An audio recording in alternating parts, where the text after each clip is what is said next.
Welcome to the Southern Virginia Artisan Center, where you can learn, create, and discover a wide variety of craft arts. We have here today Burr Fox, one of our fine woodworking instructors, who's also a full-time woodworker himself. And he's going to demonstrate to us one of the little projects he's worked on, a real unique little box. Burr? Yeah, we're going to go over this little box today. This would be something that we do in the class. We have a figured maple case with walnut splines with a mahogany top. And what we'll do is just go through a little process of how we go to get there.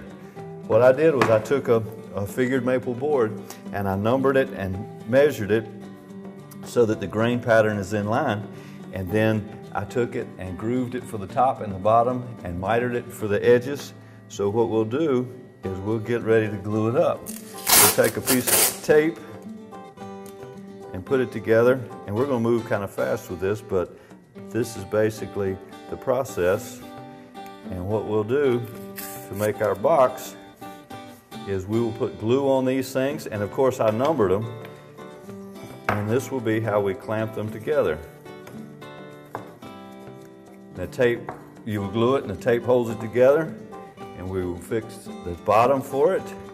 It sets in there, and all this will be glued. And then when we made the top, I made a special jig. That's kind of small to be holding on the saw like that. I set the angle up to 16 degrees on the table saw, and I would just run it across and flip it each time. That way everything is safe for that. Now for the splines, I figured out the width of my blade on the saw kerf, and I made little walnut strips and I cut them to length.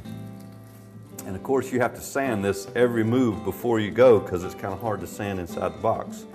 Then for my splines, I set this little jig up here where it fits in the groove, and the saw that I use is a little different from this one, so it doesn't fit the blade.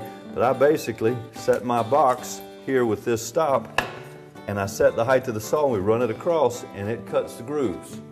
Once we do that, we take these little splines and glue them and hammer them in here, and then we sand our box and put it together, and now all I need for my box is a little handle for the top.